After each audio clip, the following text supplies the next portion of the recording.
are fortunate to have not one, but two presenters, Dr. George Tanabe and Dr. Willa Tanabe. Yes, they are related, but they are not cousins. I'll shed light on this relationship in a moment. But both are Professor Emeritus at the University of Hawaii at Manoa, George in the Department of Religion, and Willa in the Department of Art and Art History. In 2007, Dr. George Tanabe, Professor of Religion, received the Foreign Minister's Award for promoting cultural understanding between Japan and America. Dr. Willa Tanabe served as the Dean of School of Hawaiian, Asian, and Pacific Studies at Manoa and was a professor of art and art history, and especially in the art of Buddhism. Now, both are accomplished writers of books, journals, articles in their respective fields. Now, the result of their most recent collaboration is a book entitled The Japanese Buddhist Temples in Hawaii, an illustrated guide of temples in the entire state. So, if you are a Buddhist and are a member of a temple, you will find pictures of your temple and some nice bit of information that go along with it. Now, I asked Mr. Tanabe the reason for doing this project, and he said that while their focus was on Buddhism in Japan, they always wanted to write a book about the temples in Hawaii. When they both retired in 2006, they had time to carry out this project, which took 3 years to visit all 90 temples in the state, a year to write the manuscript, and another year for the University of Hawaii Press to publish the book. So they realized that many people do not understand what they are seeing in the temples, so they could explain many objects that were found in them. On a more personal note, yes, they are Mr. and Mrs. Tanabe. George is a local boy, Sansei, third generation, born and raised in Wailua, Oahu, the Wailua sugar plantation. Willa was born in Pennsylvania, but raised in Oregon, in Astoria, near the mouth of the Columbia River. And they met in college at Willamette University in Salem, Oregon. After George got his degree in history, he had to wait 2 more years until Wilma got her degree in political science. Then they could get married. They moved to New York City, he to attend the Union Theological Seminary for 3 years. Not to become a priest, but to study Christian theology. Both attended Columbia University to pursue their PhDs, George in Japanese religion and Willa in Japanese art and history. Then they studied in Japan at the University of Tokyo for about 3 years and then returned back to New York City, hoping to find a job, a teaching position. And it was the University of Hawaii that called and gave George a chance to return home to Wailua, where they have lived since. I gotta tell you the story.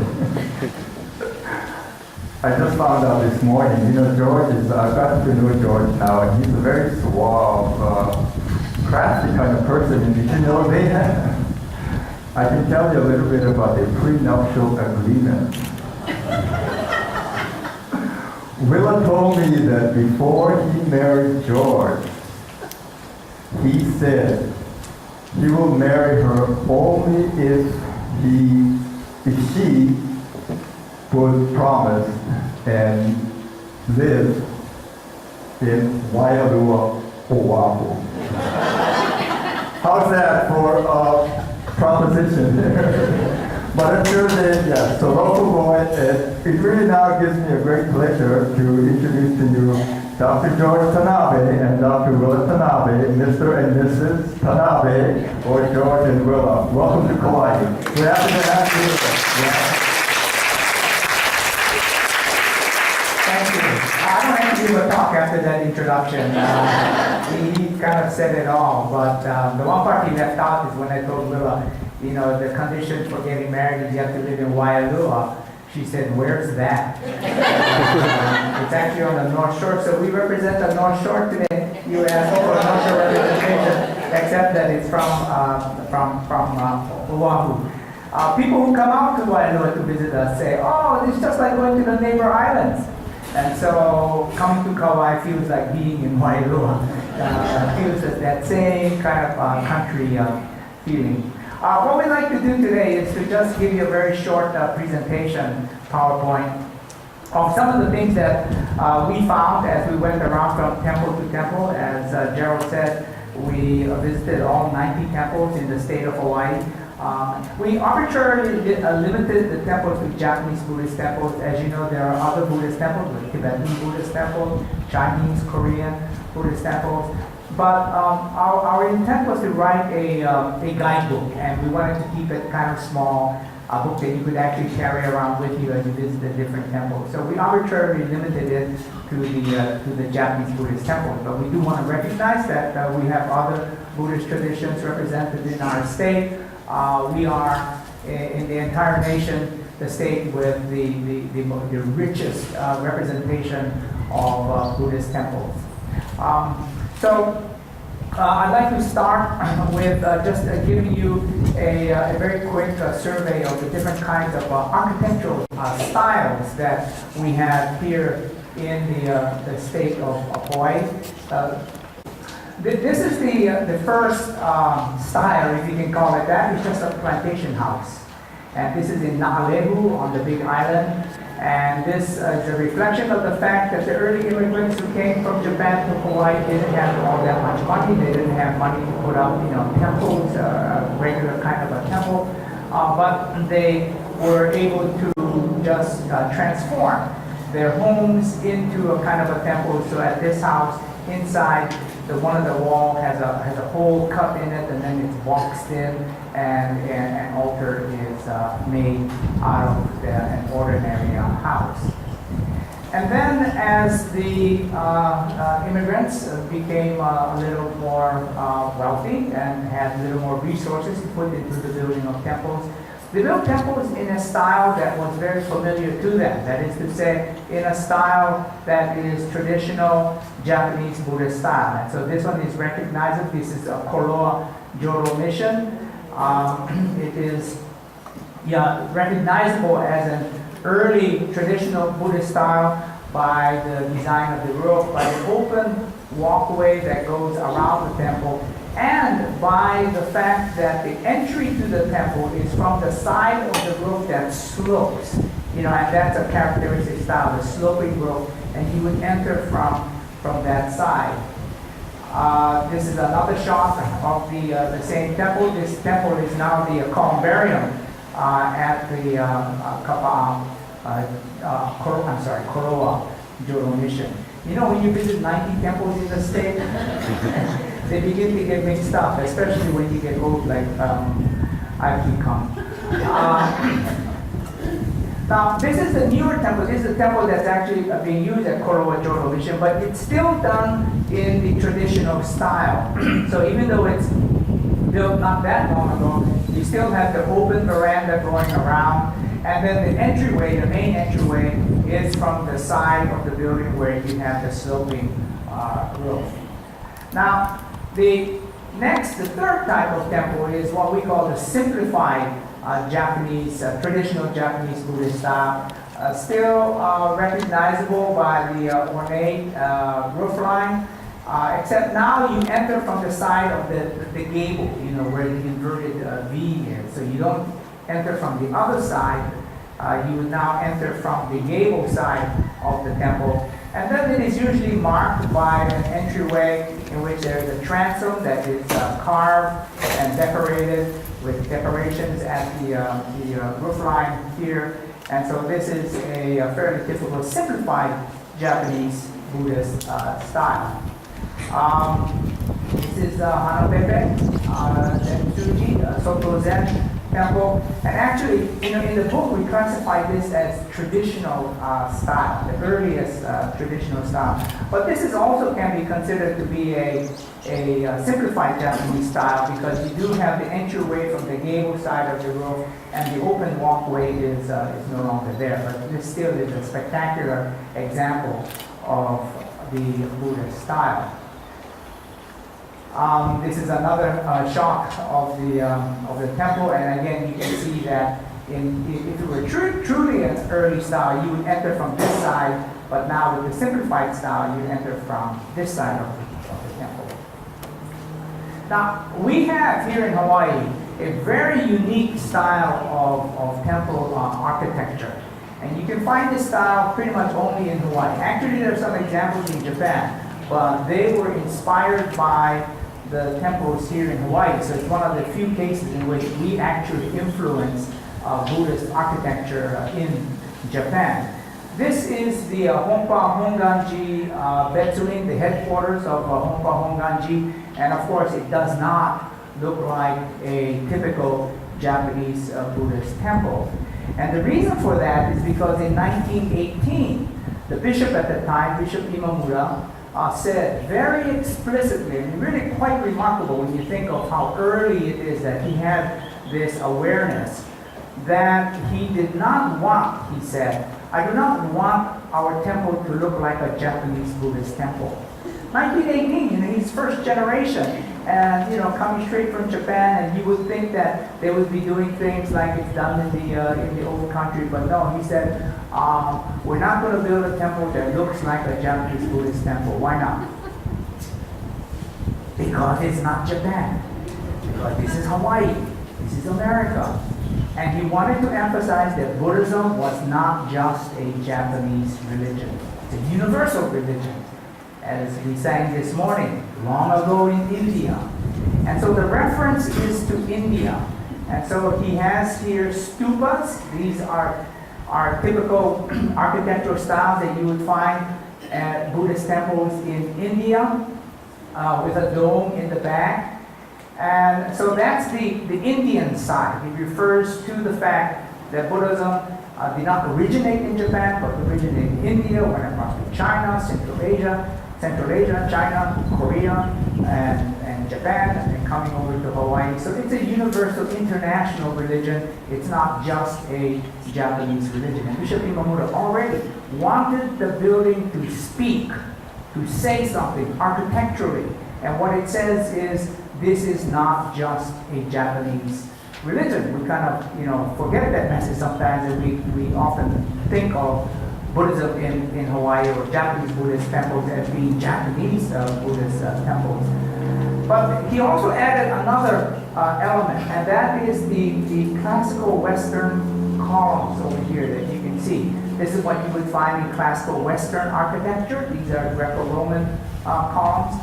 And so we call this the Indian Western style. And so it represents the fact that Buddhism is an international religion and can go to the West and speak to people in whatever country it is in, that the message of Shakyamuni is a universal message. This is Lahaina Hongwanji, and you can see it is simplified, but you can see the elements of the Indian Western style, the stupas on the top, the dome, the classical Western pillars. There's one more element that's not as clearly seen here, but if you were to look on the balustrade up here at the top, and you can see it in the windows here as well, there is a curve that is a Mughal Indian architecture style. And the Mughal dynasty in India was Islamic. This is the time when Islamic rulers ruled India, and they developed a culture and an architectural style. And so actually what we have here is Indian Buddhist style in the domes, classical Western, and also Islamic style. If you go by we don't have a photo of it here, but if you go by the Jodo Mission Betsuin in Honolulu, right off the freeway, that pink building, it looks like an Islamic mosque. And it looks like an Islamic mosque because it was designed after perhaps the most famous Islamic mosque in India, and that is the Taj Mahal. So we have here and the Soto Mission Betsuin is also designed in this Indian Western style. So we really have quite a unique legacy of a vision of Buddhism as being broad, expansive, universal, and applicable to all people, all places, all times. And then finally we have what we call a modern or house of worship style. This could be the style that you would find in a Christian church. This is, let's see if I can get this right, Kapa'a Jodo Mission. Right? Got it right? Okay. And Kapa'a Hongwanji. And we call this the Japanese style. It's very simplified, but the eaves that are turned out, are reminiscent of a Japanese architectural style. So these are the different architectural styles, and architecture has symbolic meaning. As it is with everything in a Buddhist temple, there's some kind of meaning associated with the objects, and that includes the outside, the exterior, the way in which architecturally the temples were built. So now Buddha is going to talk about some of the objects that you find inside a temple, and once again, all of these objects have certain meanings. This is the inside of the temple right here, the Lihue Hongwanji. And I wanted to put this slide up. It may be hard to see in the back, but all temples, whatever sect they are, have the same basic arrangement to the interior. There is the gating of the outer sanctuary where the congregation sits, and it's very plain usually. The only thing that's sort of remarkably decorative is the incense burner at the front where the congregation will offer incense, and that can be quite elaborate. But other than that, the outer sanctuary is plain because it represents our ordinary world. But of course the inner sanctuary, the Nike, is resplendently decorated because it represents the Buddha's world, the world of paradise of the Buddha. And so, unlike the outer area, it's full of gold and color and decorations. And many of these decorations you can trace all the way back to India. Often you will have in the front some musical instruments. They're always percussive because they're used for chanting. So you're not going to have wind instruments. You're going to have drums of different kinds and so forth. And then you have a beautiful, in this picture, it's gold, altar table. A very large front altar table, and then you have, of course, the main shrine with the Buddha in it, and two subsidiary shrines which have the founders or the patriarchs of each sect in it. The only school that's different is the Shingon temples, because the Shingon temples will have, in Hawaii, not always in Japan, but in Hawaii will have Kobodaishi, the founder, in the main shrine, and honoring the founder of that. So the bodhisattvas and the other Buddhas may be to the side. But in all of the other sects, you have the Buddha in the center and the founders on the side. This, of course, is the Buddha, and it is Amida. Amida is the Buddha used for both Jodo and Jodo Shinshu or Hongwanji. And for Hongwanji, of course, it has a specific mudra or hand gesture. It has several meanings. One is perfection, harmony, but another is a welcoming of people to the Pure Land, both high classes and low classes, because traditionally there were different ways you could be reborn depending on the record of your life. So you could be highborn, really deserving of paradise, so you could just barely squeak in. But the Buddha, in his gestures, welcoming all. He talked about it, so very universal gesture. And then he has, in the Hongwanji tradition, the rays of light that represent the 48 vows that the Buddha took. In the Jodo tradition, very often it's a raiko, or a greeting picture, or greeting image, sculpture of the Buddha greeting people to the Pure Land. So it's a little different. And this is the face. I was hoping you'd have to be really close to this picture to notice, but if you ever get close to the Buddha in there, you'll notice the blue eyes. The Buddha has blue painted in the corner of the whites of the eyes because that's how it's described in scripture, that there were blue eyes. So George always jokes, I don't joke, but George always jokes, he was howling. Anyway, so you have, and blue hair, that's very, very common. But when you look at the whole Buddha statue, what's really remarkable is all of the detailing. For example, it stands on a lotus. The lotus is the symbol which most Buddhist images stand on, and is a symbol of growth from the mud, you know, the brook that grows in the mud, murkiness of the ordinary world, and yet can bloom into the bright blossom of enlightenment. So the Buddha stands on that, but I'm not sure you can see it here. But underneath here, you see his teeth. He's a lion. Because the Buddha's voice has been described as a lion's voice, the roar of a lion. And lions are associated with royalty. Shakyamuni was a prince originally. So the Buddhas are associated with lions, and you'll have lions depicted in many different parts of the temple. This is the incense burner, and it has dragon handles. And of course, the dragon handles have two dragons. One has its mouth open, and one its mouth closed, representing the beginning of speech. In Japanese, the beginning is ah, you know, A-E-U-A-O, coffee. And what's the last? Close your mouth. So that's the beginning and end of speech. It represents, and by the way, that's the same sounds as in Sanskrit. So it represents the totality of what can be spoken, what can be understood, what can be preached. And so in these objects within the temple, there are always lessons. And when you think about it, back in the ancient days and back in the 6th century in Japan, most people weren't reading texts, sutras. The priests were, but ordinary people weren't. And you could learn lessons. You could learn about Buddhism from these symbols. And many of these symbols are very ancient. The dragons appear also in sorts of places. Again, we're still in Lihue, Hongwanji. But this is the edge of the altar table, and of course it's a dragon on each edge. Why do dragons appear so often in temples? Because dragons are associated with water. They all appear in ponds, they come out of the ocean, they rise up. And because they're associated with water, it was thought in ancient times what a great symbol to put into the temple, because the temples were wood and they could burn. But if you had dragons painted inside, or you had dragons as a symbol, it was thought to maybe keep away the fires. It's sort of your fire extinguisher. In Japanese temples, even today, they often have dragons painted at the very top of the ceiling. I always think of it as a fire extinguisher, that the dragon should bring out the water in case there's a temple fire.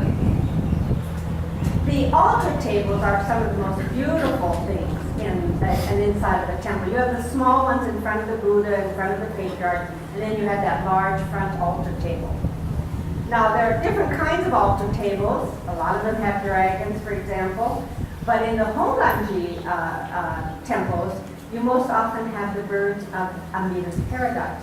And in the scriptures, all of these birds are named and described because there's supposed to be beautiful singing in this paradise, this pure land of the Buddha. So you'll have cranes, phoenix, all sorts of birds repeated in panels. And in this particular one is our favorite bird. It's in lotus, and it's the two-headed bird. And of course, the two-headed bird has a moral lesson too, particularly a good one for us today. Two-headed bird, one body, two heads, perfectly happy until one of the heads decided that the other head was getting all the sweet fruit. And it got jealous, and so it got a poison berry and put out for the other head to eat. And of course, the bird ate it and died. But both heads died because they share one body. And so the lesson is the interconnectedness of all. What hurts one of us hurts all of us. And as George and I always say, and we told the governor this because he toured the exhibit we have in temple architecture recently, it means that the Democrats and Republicans have to start talking together so that the body politic doesn't die, it survives. We have to get along. Oh, this is a terrible science. I was just going to show you that there are different kind of altar arrangements, and in the Zen temple, like at Tanabe, instead of having a shrine, there will be a tiered stand with the Buddha at the top. And of course, in the Zen temples, the main image is Shakyamuni, not Amida. So we have Shakyamuni as the main image, we have Amida as the main image, and in Shingon we have Kokodaishi as Amida. That's the main image. One of the most interesting things that's been happening, particularly in Hongwanji temples, is simplification. One of the problems with Westerners going to Asia in the 19th century and so forth, they would see these temples and they'd see altars with images, and they'd say, oh, these people are worshiping idols. And they didn't realize that these images are symbols. It's not like you're worshiping that particular statue, you're worshiping symbolism. You're devoted to the ideas of Amida or the ideas of Shakyamuni. But because this is often misunderstood, one of the trends that we've seen in Hongwanji temples is what you're looking at here is seen right behind the screen, is an image that could be used as a main image in a temple that has no humanized sort of figure. So you just have a halo with lotus petals, the Nembutsu, Namu Amida Butsu in the center, 12 rays of light that represent 12 different kinds of light, 6 circles that represent the 6 realms in which you can be reborn. So all of that is symbolism, but without using a human-like form, so that people won't misunderstand and say, oh, you worship idols, you worship objects. No, it's an idea. And yet, we're very used to seeing the statue or the image. And so if you look behind us and look at this image, which was made by a sculptor and a priest from Kyoto in, I think, 1985, if you, might be 65. If you look behind it, there is an image of a Amida Buddha. So for people who want to have that image of the Buddha, because it reminds them of the symbolism, you can have that. I wanted to spend just a little time, very briefly, on some of the unusual things in Kauai temples. And one of the unusual things is that we have on Kauai a large granite Kannon Bodhisattva, a super statue outside. This is at the Hanapepe Zen-shuji. It's over 20 feet. It was done in 1991, symbolizing world peace, Bodhisattva of compassion. Another thing is that in Kapa'a Hongwanji, for example, we have paintings on the front in the altar below the sort of table, and these paintings have very traditional, like ducks that you would see in Japanese and Chinese paintings. But if you look at the flowers, they're all Hawaii flowers. They're orchids and ginger and durians, bird of paradise, and so forth. So one of the things we find interesting is that Hawaii temples now are mixing and beginning to mix more local touches. And we see that also in Koloa Jodo, where a painter from Japan came but painted on the ceiling flowers, and instead of the Japanese flowers of just cherry blossoms and so forth, we have all of the Western flowers, including the anthuriums and ginger and so forth. And I think that's a wonderful touch to bring these temples into Hawaii, to make them more local in a way. And finally, Kauai is particularly famous because it has the remains of 2 pilgrimage sites. Pilgrimage in Japan was very popular, and one of the most popular was the 88 temple pilgrimage in Shikoku. Where you went to 88 different temples. If you walked it now, it would take you months to walk it. Now you take tour buses, big parties to go to these 88 temples. And this was very popular in Shingon temples. And the 88 pilgrimages associated with Kokodaishi, the founder of Shingon. And in Hawaii, we used to have some sites, some pilgrimage sites. There are only 3 remaining pilgrimage sites in Hawaii, 1 on the Big Island and 2 in Kauai. And these were miniature sites, and they did miniature sites in Japan too, because many people couldn't take 3 or 4 months to walk the the pilgrimage, or they may have been not able physically to walk it. So temples made miniature, small pilgrimage sites that you could do in a day, or you could do in 20 minutes. At Harilo and Big Island, it took about 20 minutes to go through the 88. And at Lihue, International Center now, because it's a private organization, you have the remains of a pilgrimage site that was established in 1904. There used to be a Daishido or Kokodaishi Hall there. And you have these little shrines with an image inside. They don't all have images of that, but there were originally images inside. And you traverse this hillside and pray and bow and recognize each of those shrines. And then at Waimea Shingon Temple, you have a similar faith. And there you have the 88 shrines, except the shrines, of course, are made in the shape of artillery shells. When I first saw this, I was shocked. I thought, artillery shells? This is a Buddhist pilgrimage? Why would you have artillery shells? That doesn't make sense. But this was done in 1945, and it was put up by mothers, Gold Star mothers, in honor of the war dead, the Nisei soldiers who died. And so it was as if you could make, even if you had died, your family could make that pilgrimage for you. It was dedicated to them. So they made the shrine in the shape of an artillery shell, and then in each inside is a small statue. There's actually two sets, because in the 1945 set, they used concrete that right after the war wasn't very strong, and so it started to crumble. So from 2005 to 2008, they redid it. And what you're looking at are the newer ones, shinier, sort of white.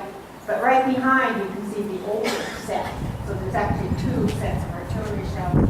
And it ends at a memorial tower for the dead. It looks like a pagoda, but made out of the cement artillery shells. So Kauai has really some unique Japanese Buddhist temples that incorporate a sense of localness, that incorporate a sense of Kauai's past and history, and it really was a pleasure to go through them. I have to tell you that, we went to all 90 temples, and every time we went to the outer islands, we said, people are so nice, they're so generous, they're so open with their time, and it was quite different from the temples in Oahu, I must say. People were very busy. We learned not to eat before going out to the temples, because we start about 9 o'clock. We see 3 temples a day, and the first temple we go to, the first thing they say is, "You want something to eat?" So we eat. And the next temple we go to, "You want something to eat?" We have lunch, and then the next step. So we didn't have to eat, and several temples 9 o'clock we there. "You like one beer?" 9 o'clock, a little early, but I must say, it was noticeable, the difference in hospitality on the neighbor islands as opposed to urbanized Oahu. But we enjoyed visiting all of the temples, and that seems like a long time ago, but we're very happy that we were able to put it all together in the form of a guidebook. And we have some copies over here if you would like to purchase copies later on. But when they came out, which was just this past October, it also planned to do an exhibition of temple furnishings and art, and organized an exhibition which was held at the Japanese Cultural Center in Honolulu. Some of you were able to see it. And it was really remarkable from our point of view, because the temples were so generous in lending us some very valuable objects for the exhibition. And so we had all of the denominations represented, all of the patriarchs on one wall. I don't think they'd ever been gathered together in one room before. So it was in this spirit, like the spirit of today, in which there's cooperation between all of the different temples. The exhibition closed in February, but a part of the plan was to have neighbor island exhibitions, and so we're in the process of planning the neighbor island exhibitions. The neighbor island exhibitions will consist of. This is a photo of the exhibition at the Japanese Cultural Center, but you'll see here a wall, and there's a banner here, a photo banner here. You can see it better here. This is a photo banner. It's 3 feet wide, 9 feet long. A banner here, a banner over here. Each banner deals with a different theme. One banner will deal with architectural styles, and some of the things that we've been showing are all organized according to different themes, birds and flowers, things that are made in Hawaii, and so on. There are 12 photo banners, and these can be rolled up, they can be shipped very easily, and what we would like to do is to ship all the banners here to Kauai, and to have 3 or 4, I don't know how many temples would like to participate, but maybe a good time would be during your bone dance event, and if you have a social hall like this, you can hang the banners up, and they're fairly self-explanatory, so people walking through will be able to read through the banners, see the pictures that are on the banners, and be able to get, I hope, a better understanding of what is inside the temples, what the meanings are, as we have talked about today, of the architecture, as well as of the many objects that you would find inside a temple.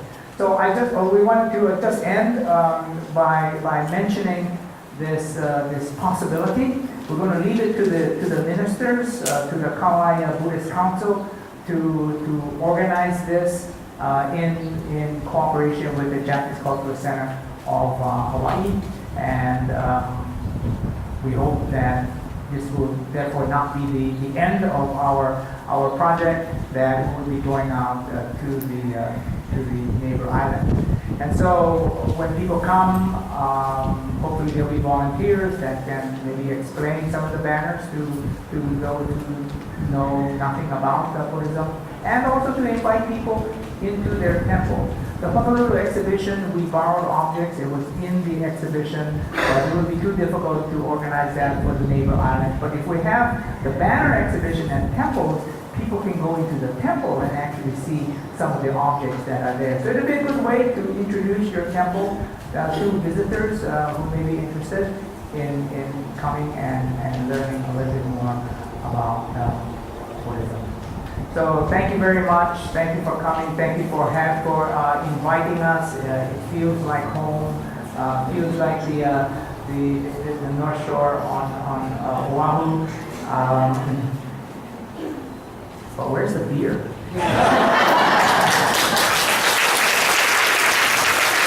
Thank you, Dr. Tanabe, for such an enlightening presentation. Wow,